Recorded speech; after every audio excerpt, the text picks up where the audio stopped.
நிஜமாலுமே இப்போ mutual கன்சென்ட்ல divorce பண்ணா 5 to 6 monthsல கேஸ் டிஸ்போஸ் ஆயிடுமா? இவங்களுக்குன்னு ஒரு கவுன்சிலிங் வச்சிருப்பாங்க, நிறைய விஷயங்கள்லாம் இருக்கு. இந்த ஒரு 6 மாசம் ஒரு டைமிங் கொடுக்கறதுலாம் அவங்களுக்கு மனமாற்றங்கள் திடீர்னு வரலாம். அதுக்காக தான் கோர்ட்டு கொஞ்சம் டைம் எடுத்துக்கிறது. ஒரு சிலர் கேட்பாங்க, எனக்கு ஒரு 5 lakhs கொடுத்துரு, அதுக்கப்புறம் நான் டிஸ்டர்ப் பண்ண மாட்டேன். லேடிஸ் கேட்டால் சரி சேர்ந்து வாழ்ந்தா நோட்டீஸ் அனுப்புவாங்க. அதுக்கு அவங்க ஒத்துக்கல அப்படின்னா திருப்பி சேர்ந்து வாழ சொல்லி கோர்ட்லயே போடுவாங்க. அதுக்கும் அவங்க 3 வாட்டி சம்மன் அனுப்புவாங்க, சும்மாலாம் இல்லை அனுப்புவாங்க. 3 வாட்டி அவங்க வரலன்னா அதுக்கப்புறம் எக்ஸ்பைரி ஆகிட்ட நிறைய விஷயங்கள் இருக்கு. குழந்தைக்கு ரைட் இருக்கு எப்போதுமே. இப்போ இல்லாட்டினாலும் எதிர்காலத்தில் அந்த குழந்தை பெருசாகிட்டு மைனர்லேருந்து மேஜர் ஆனதுக்கப்புறம் கூட அப்பாவோட சொத்து கோர்ட் பண்ணலாம்.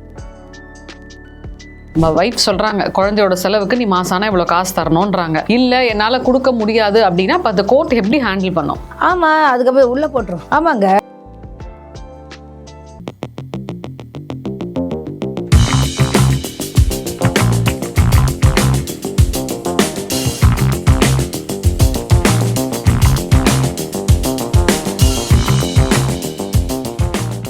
யூ தமிழ் நேயர்களுக்கு வணக்கம். இன்னைக்கு நம்ம கூட அட்வொகேட் ஞானரதம் இருக்காங்க. வணக்கம் மேம். வணக்கங்க மேம். பொதுவாக இப்போ டிவோர்ஸ் அப்படின்னு எடுத்துக்கிட்டிங்கனாலே ரொம்ப வருஷம் தான் போகும் அப்படின்றது மக்களோட மைண்ட் செட். அதுதான் உண்மையும் கூட. ஆனால் இப்போ மியூச்சுவல் கன்சென்ட்ல டிவோர்ஸ் போகிறாங்க அப்படின்னா 6 monthsலேயே டிஸ்போஸ் ஆகிடும் அப்படின்றாங்க. நிஜமாலுமே இப்போ மியூச்சுவல் கன்சென்ட்ல டைவோர்ஸ் பண்ணால் 5 to 6 monthsல கேஸ் டிஸ்போஸ் ஆகிடுமா? ஆமாங்க. எப்படின்னா ஒரு 2 பேரும் ஈக்குவலாக சொல்லிடுறாங்க இல்லையா. 2 பேருமே மனம் ஒத்துதான். அவங்க மியூச்சுவல் என்றாலே என்னன்னு பார்த்தீங்கன்னாலே உங்களுக்கும் அந்த வாழ்க்கையில் பிடிக்கல, எந்த ஒரு எனக்கு உங்ககிட்ட இருந்து எந்த பொருளும் வேண்டான்ற மாதிரி லேடிஸும், அதே மாதிரி ஜென்ஸும் எனக்கும் உங்ககிட்ட வாழ பிடிக்கல சொல்லி டீசெண்டாக வெளியே போகிறதா மியூச்சுவல் டைவர்ஸ். டீசென்ட் மீன்ஸ் சண்டை போட்டுக்கிட்டு நான் கூட தான் வாழ்ந்தான்னு எனக்கு அப்படின்ற மாதிரியான விஷயங்கள்லாம் வருது இல்லையா. அதெல்லாம் போகிறதுக்காக ஒரு விஷயம் 13B செக்ஷனில் ஃபேமிலி கோர்ட்டில் அது பண்ணுறாங்க.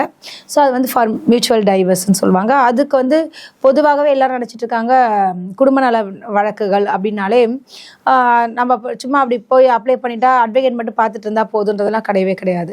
ஆக்சுவலி அப்ளை பண்ணும்போதும் 2 தரப்பினரும் வரணும் ஃபேமிலி கோர்ட்டில் மட்டும். ஏன்னா நீங்கள் ஒவ்வொரு விஷயமும் பேசும்போதெல்லாம் ஆக்சுவலி இந்த விஷயத்தில் ஃபேமிலி விஷயம் இல்லையா, குடும்பம் விஷயம்னால இவங்களுக்குன்னு ஒரு கவுன்சிலிங் வச்சுருப்பாங்க, நிறைய விஷயங்கள்லாம் இருக்குது.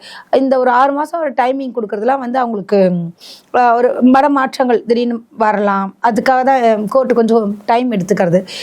அது மட்டும் இல்லாமல் பார்த்தீங்கன்னா இந்த விஷயத்தில் பெண்கள் தான் பெண்களும் சரி அந்த கணவர், அதாவது கணவன் மனைவி 2 பேரும் தான் இதில் ரெஸ்பாண்ட் போது 2 பேர் கையால் தான் அந்த இது நோட்டீஸை கையில் கொடுப்பாங்க. அந்த ஃபைலிங் எல்லாமே அது கொடுக்கும்பொழுது அவங்க கையெழுத்து போடணும். அதாவது நீதிபதி முன்னிலையில் சைன் போட்டு தான் எல்லாமே செய்யணுமே தவிர இது என்னோட அட்வொகேட் வச்சு பண்ணுறாலும் வாய்ப்பு இல்லை. இந்த விஷயம் தெரியாது, நிறைய பேர் தெரியாது இல்லையா, அது சொல்கிறேன். Okay ma'am. இப்போ 5 to 6 monthsல இப்போ மியூச்சுவல் டைவர்ஸ் ஆயிடுது அப்படின்னா கோர்ட் மூலமாக அவங்களுக்கு டிவோர்ஸ் வந்துடுச்சு அப்படின்னாலும் மனசு இந்த சினிமா படத்தில் வர மாதிரி திருப்பி அவங்க எப்போ வேணால் ஒன்று சேரலாமா? ஏங்க அது காகிதம் தான். பொதுவாக எந்த ஒரு விஷயமாக இருந்தாலும் லீகல்ன்றாங்க, சட்டப்படின்றதுக்காக தான் இதெல்லாம் பண்ணுறது. சரி, திடீர்னு அவங்களுக்கு மனசு மாறி 2 பேர் திருப்பி ரீஜாயின் ஆகிறதுக்கும் வாய்ப்புகள் இருக்குது. அதுக்கு நீங்கள் சேர்ந்துட்டீங்கன்னா கோர்ட்லாம் ஒன்றும் சொல்லாதே, திருப்பி நீங்கள் உங்கள் இஷ்டப்படி ரிஜிஸ்டர் மேரேஜ் பண்ணிக்கலாம். அது ஒன்றும் மேட்ரே இல்லை. ஆனால் டிவோர்ஸ்ன்றது எதுக்காக பண்ணுறாங்கன்னா முக்கால்வாசி நீ என்னை டிஸ்டர்பன்ஸ் பண்ணாத, ஃபியூச்சரில் நான் இன்னொரு மேரேஜ் பண்ணிக்க போகிறேன்ற மாதிரி விஷயத்துக்கு தான் மெயினாக இன்னொரு மேரேஜ் பிரியறது. ஆமாம், சட்டப்படியே பிரிஞ்சுட்டாங்கன்னா அதுக்கப்புறம் நீங்கள் கேட்க முடியாது. நீங்கள் எனக்கு இது செய்யாது செய்யணும் கேட்க முடியாது. அதுலேயே மியூச்சுவல் டைவர்ஸ்லேயே எனக்கு இதெல்லாம் வேணும்னா கேட்டுருவாங்க, எனக்கு மொத்தமாக இதெல்லாம் எனக்கு கொடுத்துருங்க அப்படின்னா ஒரு சிலர் கொடுப்பாங்க. ஒரு சிலர் இல்லை இன் ஃபியூச்சரில் இந்த அமௌண்ட்டோட உங்களுக்கு செட்டில்மெண்ட்டுன்னு ஒரு சிலர் கேட்பாங்க, எனக்கு ஒரு 5 lakhs கொடுத்துரு, அதுக்கப்புறம் நான் டிஸ்டர்ப் பண்ண மாட்டேன். லேடிஸ் கேட்டால் சரி உனக்கு பணம் கொடுத்துரு, மியூச்சுவல் டைவர்ஸில் போயிடலாம் சொல்லிட்டு எல்லாமே அதில் கோட் பண்ணி கொடுத்துருவாங்க. இதுக்கு மேலே நான் ஒன்றும் செய்ய முடியாது ஃப்யூச்சரில் அப்படின்ற மாதிரி என்னோடய சொத்துக்கள் எல்லாமே அதில் கோட் பண்ணிடுவாங்க. எதற்கும் உனக்கு உரிமை கிடையாதுன்ற மாதிரி போட்டு கிளியர் பண்ணி அனுப்பிச்சிடுவாங்க. ஒன்ஸே முடிச்சிடுவாங்க, அது மியூச்சுவலில் வந்துடும். இல்லை ஒரு சிலர் என்ன பண்ணுவாங்க, 2 பேருக்குமே பிடிச்சிருந்தாலும் பிடிக்காட்டினாலும் என்ன பண்ணுவாங்க, ஃபஸ்ட்டு சும்மா வெறுப்பேற்றி பார்க்கலாம்னு சொல்லி நோட்டீஸ் அனுப்புவாங்க. ஃபஸ்ட்டு நோட்டீஸ் தான் மெயினாக. எதுக்குன்னா டிவோர்ஸ் நார்மலாக இப்போ மியூச்சுவல் இல்லைன்னா சொல்ல வரேன் அப்படிங்கும்போது டக்குன்னு ஃபஸ்ட்டு நோட்டீஸ் அனுப்புவாங்க. நோட்டீஸ் அனுப்பும்போது என்ன ஆகும்னா ஒரு 30 days டைம் தருவாங்க. அந்த டைமுக்குள்ளே ரிப்ளை பண்ணி ஆகணும். இல்லைன்னா அவங்க சொன்ன விஷயமே அது அப்படியே ஏற்றதுன்ன மாதிரி அக்செப்ட் பண்ணிப்பாங்கன்ற மாதிரி ஆகிடும். இப்போ நீங்கள் வந்து இது மாதிரி பண்ணிட்டா அது மாதிரி பண்ணிட்டா உங்க மேலே சொல்லும்போது அவங்க உடனே ரிப்ளை பண்ணணும். ரிப்ளை பண்ணாமல் விட்டுட்டாங்கன்னா அடுத்த ஸ்டெப் வந்து என்னென்னா கோர்ட்டில் ஃபைலிங் விஷயம், இந்த நோட்டீஸ் பேஸ் பண்ணி பண்ணிவிடுவாங்க. அப்போ நோட்டீஸ் பேஸ் பண்ணி பண்ணும்பொழுது அந்த அம்மாவுக்கு இப்போ ஒரு ஜென்ஸ் வந்து டைவர்ஸ் அப்ளை பண்ணுறாருன்னு வச்சிங்களேன், கான்ஜுகல் ரைட்ஸ்னுவாங்க. கான்ஜுகல் ரைட்ஸ்ன்றது ரெஸ்டியூஷன். அது என்னென்னா கணவன் மனைவி வந்து மீண்டும் இணைவதற்காக என் மனைவி என்னை கூப்பிட்றேன் வான்னு சொல்லுவாங்க ஒரு சிலர் ஃபஸ்ட்டு. டைவர்ஸ் கேட்குறத ஒரு சிலர் அப்புறம் தான் கேட்பாங்க. அப்போ வந்து அந்த பொண்ணு இல்லை நான் வாழ முடியாதுன்னு சொல்லி அவங்க உள்ளே வருவாங்க, கவுண்டர் ஃபைல் பண்ணுவாங்க. ஸோ இது மாதிரி நடந்துகிட்டே இருக்கும்போது அதுக்கப்புறம் ஒரு ஒன் ஆஃப் த அது ஒரு டைம் பீரியடில் என்ன ஆகும், இல்லை நம்ம கோர்ட்டுக்கு வந்து அழைச்சிடாது, இது லேடிஸும் யோசிக்கலாம் ஜென்ஸும் யோசிக்கலாம், நம்ம ரெண்டு பேரும் சேர்ந்தே வாழ்ந்துடலான்னு கூட போவாங்க. ஏன்னா இந்த அம்மா இவர் வந்து சேர்ந்து வாழ்ன்னு கூப்பிட்டு ஃபஸ்ட்டு யாருமே டைவர்ஸே அப்ளை பண்ண மாட்டாங்க ஜென்ஸ், அதை சொல்ல மறந்துட்டேன். மெயினாக வந்து டிவோர்ஸ்க்கு நீ வா அப்படின்வாங்க, சேர்ந்து வாழ்னா நோட்டீஸ் அனுப்புவாங்க. அதுக்கு அவங்க ஒத்துக்கலை அப்படின்னா திருப்பி வந்து சேர்ந்து வாழ சொல்லி கோர்ட்லேயே போடுவாங்க. அதுக்கும் அவங்க 3 வாட்டி சம்மன் அனுப்புவாங்க, சும்மாலாம் இல்லை அனுப்புவாங்க. 3 வாட்டி அவங்க வரலன்னா அதுக்கப்புறம் எக்ஸ்பைரி ஆகிற நிறைய விஷயங்கள் இருக்குது. ஸோ அதுக்கப்புறம் அவங்க வருவாங்க, வந்து அவங்க ஃபைலிங் பண்ணி என்னன்னு கேட்பாங்க பார்த்தீங்கன்னா, நான் அவர் கூட வந்து வாழ முடியாது, என்னை இவ்வளோ டார்ச்சர் பண்ணுறாரு, பிரச்சனை பண்ணுறாரு, எனக்கு நான் அவர் கூட இருந்தேன்னா எனக்கு உயிருக்கு பயம் அப்படி இப்படின்னு அவங்க கவுண்டர் ஃபைல் கொடுப்பாங்க. ஆனால் டிவோர்ஸ் கேட்காமலே இப்படி தான் பண்ணுவாங்க. அப்புறம் இதே பிரச்சனை நடந்துட்டு இருக்கும்போது 2-3 வருஷம் ஆகும்போதோ அல்லது அவங்களுக்கே டயர்ட் ஆகிடும் இல்லையா, அதுக்கப்புறம் அந்த லேடியே என்ன பண்ணுவாங்க, எனக்கு ஏதாவது காம்பன்சேட் பண்ணிட்டு செட்டில்மெண்ட் பண்ணி நான் கொடுத்துட சொல்லுங்கள், நான் டிவோர்ஸ் வாங்கிக்கிறேன் அப்படின்வாங்க. அதே மாதிரி இந்த ஜென்ஸ் என்ன பண்ணுவாங்க, உண்மையாகவே அங்கே வந்து கவுன்சிலிங்லாம் இருக்கும் பொதுவாக கோர்ட்டில். அங்கே கவுன்சிலிங்க்கே ஆளுங்க இருக்காங்க. ஸோ அவங்க அந்த சைக்காலஜிஸ்ட் படித்தவங்களாம் வந்து பேசி பார்ப்பாங்க ரெண்டு பேர்ட்டையும், இரு தரப்புலையும். நிறைய வாய்தாக தான் இருக்கும். ஃபஸ்ட்டு உங்களுக்கு மெம்பர் ஆகணும், ஃபைலிங் நம்பர் ஆகணும், அதுக்கப்புறம் அதுக்கு 1 மாதம் ஆகும், இதுக்கு 2 மாதம் ஆகும். இதெல்லாம் கடக்கிறதுக்கு 4-5 வருஷம் 10 வருஷம் கூட அது இழுக்கணும்னு நினச்சா எடுத்துகிட்டே போகலாம். சேர்ந்து வாழணும்னு அந்த எண்ணங்கள் அவங்களுக்கு இருந்துருச்சுன்னா 2 பேரும் வந்து இல்லை, இப்போ இந்த அம்மா வந்து மெயின்டெனன்ஸ் போடுவாங்க, எனக்கு வந்து பணம் கொடுக்கறது இல்லை அப்படி இப்படின்னு இவங்க கேஸ் போடும்போது பணம் கொடுக்கறதுக்கு சேர்ந்தே வாழ்ந்துடலான்னு சொல்லிட்டு இவங்க வந்து நான் வாழ விரும்புகிறேன்னு இப்படி பேசுவாங்க. இதெல்லாம் வந்து நிறையா விஷயங்கள் நடக்குது. எதற்காக இவ்வளோ விஷயங்கள் சொல்கிறேன்னா, பொதுவாகவே வந்து பெண்கள் வந்து சம்பாரிச்சாலும் வேலைக்கெலாம் போயிட்டு இருந்தால் கூட அவங்க மெயின்டெனன்ஸும் கேட்பாங்க. அவங்க குழந்தைங்க இருக்கும். ஸோ குழந்தைக்காவது திருப்பி ரீஜாயின்ட் ஆகணும். இது மாதிரி நிறைய விஷயத்திற்காக தான் கோர்ட் வந்து எல்லாமே டிலே பண்ணுது. எப்படியாவது அவங்க 2 பேர் இணையணும் அப்படின்றதுக்காக நிறைய டைம் கொடுக்கறது. அதே மாதிரி கவுன்சிலிங் வந்து 1 கவுன்சிலிங் 2 கவுன்சிலிங் அது மாதிரிலாம் பண்ணிட்டு முடியவே இல்லைனால தான் டிவோர்ஸ் வரைக்கும் போகுது. அது மட்டும் இல்லாமல் அதில் வந்து இவர்கிட்ட ப்ராப்பர்ட்டிஸ் இருக்குன்னா இவங்க வந்து அதுக்கு கோர்ட் பண்ணலாம், ஏன்னா லீகலாக ஒய்ஃப் இல்லையா. ஸோ வந்து எனக்கு இவ்வளோ ப்ராப்பர்ட்டிஸ் இருக்குன்னா அதுக்கு வந்து விட்னஸ் எல்லாமே எவிடன்ஸ் ஃபுல்லாக காமிக்கணும். எல்லாமே இருந்துச்சுன்னா அவங்க சரி உன்னோட பணத்துலேருந்து உன்கிட்ட இது இல்லையா சொத்தாவது பாதி கொடுப்பான்ற மாதிரி விஷயங்கள்லாம் நடக்கும். அதனால தான் நிறைய பேருக்கு டிவோர்ஸ் வந்து இன்னும் முடிய மாட்டேங்குது.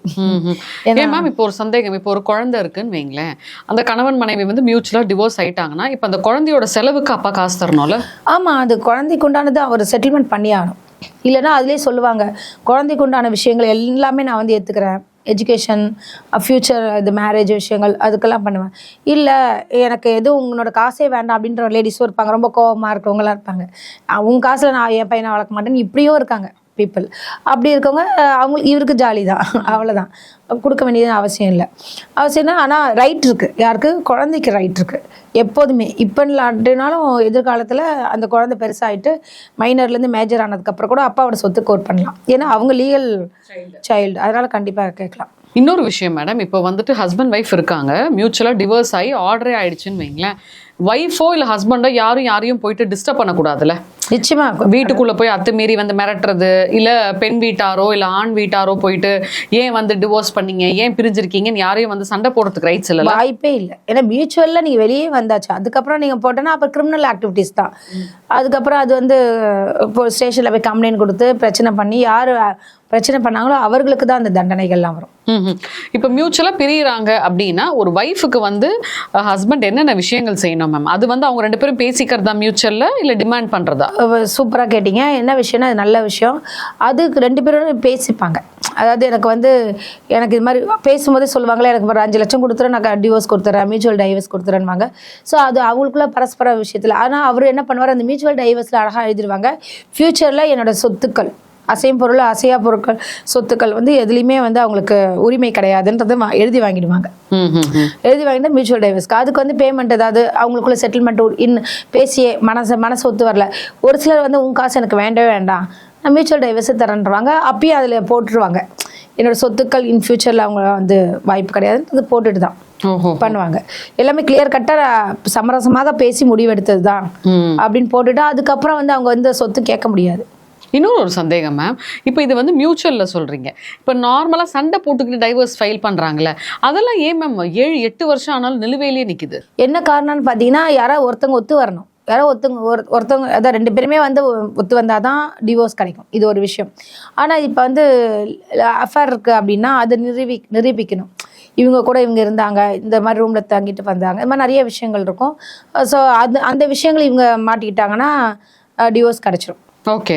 இப்போ இந்த மாதிரி வந்து நார்மல் சண்டை போட்டு அப்ளை பண்ணுற டைவர்ஸில் வந்து பார்த்தீங்கன்னா இப்போ கணவன் வந்து இவ்வளோ அமௌண்ட் தரணும்னு வந்து இப்போ இருக்குன்னு வைங்களேன், இப்போ நான் தரமாட்டேன் அப்படின்னு சொல்லிட்டு ஒரு பிரச்சனை மேலே பிரச்சனை பண்ணிக்கிட்டே இருந்தாருன்னா அப்போ எப்போ தான் அதுக்கு ஒரு எண்டு கார்டு வரும்? அதாவது என்ன விஷயம்னா டைவர்ஸ் ஆனதுக்கப்புறம் கேட்குறீங்களா எப்படி கேட்குறீங்க? இப்போ டைவர்ஸ்க்கு 2 பேரும் போய் அப்ளை பண்ணுறாங்க மேம். ஒய்ஃப் சொல்கிறாங்க குழந்தையோட செலவுக்கு நீ மாசானா இவ்வளோ காசு தரணுன்றாங்க. இல்லை என்னால் கொடுக்க முடியாது அப்படின்னா இப்போ அந்த கோர்ட் எப்படி ஹேண்டில் பண்ணும்? ஆமாம், அதுக்கப்புறம் உள்ளே போட்டுரும். ஆமாங்க, இப்போ வந்து அவருக்குன்னு ஒரு உன்கிட்ட பைசாவே இல்லை, எனக்கு வேலையே இல்லைன்னா சொல்லுவாங்க, பொய் சொல்லுவாங்க. வேலைக்கு போயிட்டு வந்துட்டு கூட பொய் சொல்லுவாங்க. அப்படிப்பட்டவர்களுக்கும் நம்ம என்ன பண்ணலான்னு பார்த்தீங்கன்னா அவரோட அட்ரஸ் வச்சு 3 வாட்டி சம்மன் அனுப்பிச்சு குழந்தைக்கு உண்டானது மெயின்டெனன்ஸ் கொடுக்கலன்றதுக்கு வச்சு கூட நம்ம அரெஸ்டே பண்ணுற அளவுக்கு இருக்குது. கடைசியாக ஒரு கேள்வி மேம், அதாவது வந்து இப்போ வந்து கணவன் மனைவி சண்டை போட்டு டிவோர்ஸ் அப்ளை பண்ணிடுறாங்கன்னு வைங்களேன். இப்போ வந்து கணவர்மார் வந்து சொல்கிறாங்க இந்த மாதிரி வந்து நான் வந்து இவ்வளோ அமௌண்ட் வந்து மாதம் மாதம் என் ஒய்ஃப்க்கு வந்து ஆலிமோனியாக கொடுக்க முடியாட்டி கூட மாதம் மாதம் வந்து மெயின்டெனன்ஸ்க்கு கொடுக்குறேன்னு சொல்கிறாங்கன்னு வைங்க. அதில் சில பெண்களும் சில தவறுகள் பண்ணுவாங்க. எனக்கு வந்து 50,000 வேணும் 40,000 வேணும்லாம் சொல்லிட்டு இஷ்டத்துக்கு கேட்பாங்க. இப்போது ஒரு ஆணோட வருமானமே அவ்வளோதான் இருக்குன்னு வைங்களேன். இப்போ கோர்ட் வந்து நியாயமான ஒரு அமௌண்ட்டை வந்து கொடுக்க சொல்லுமா இல்லை ஒய்ஃப் கேட்குற அமௌண்ட் அப்படியே கொடுக்குமா? கரெக்டான ஒரு கேள்விங்க. என்ன விஷயம்னா நீ வந்து 1 லட்சம் கூட கேட்பா, நிறைய பேர் 6 லட்சம் கேட்பாங்க, 5 லட்சம் கேட்பாங்க, 50,000 கேட்பாங்க, அல்லது வந்து எனக்கு 6 lakhs 5 lakhs நிறைய அவங்கவுங்க இஷ்டப்படி இப்போ கேட்க ஆரம்பிச்சிட்டாங்க. அதெல்லாம் வந்து கோர்ட் வந்து ஏற்றுக்காது. ஏன்னா அவர் வந்து அவரோட கெப்பாசிட்டின்னு ஒன்று இருக்குது. இப்போ வருவாய் இருக்கு இல்லையா, கூலி வேலைக்காரனுக்கு எவ்வளோ சம்பளம் வரும்ன்றது அவங்களுக்கு தெரியும்.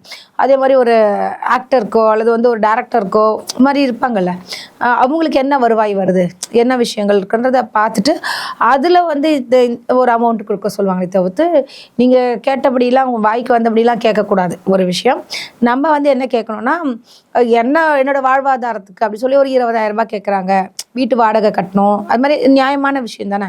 ஏன்னா அந்த அம்மா ஹவுஸ் ஒய்ஃபாக இருப்பாங்க, வேலைக்கே போயிருக்க மாட்டாங்க, படிப்பறிவு இருக்காது, அல்லது வந்து ரொம்ப பெருசாக வெளியவே போகாத, உலகம் தெரியாதோ அப்படின்ற கையில் குழந்தை இருக்குன்னா ஆளுக்கு நம்ம வந்து மினிமம் ஒரு 5,000 10,000 அவங்க கொடுத்தா ஆகணுன்ற மாதிரி இந்த மாதிரி அமௌண்ட்டு தான் போகுமே தவிர நீங்கள் நினச்ச மாதிரி லட்சக்கணக்கிலலாம் வராது.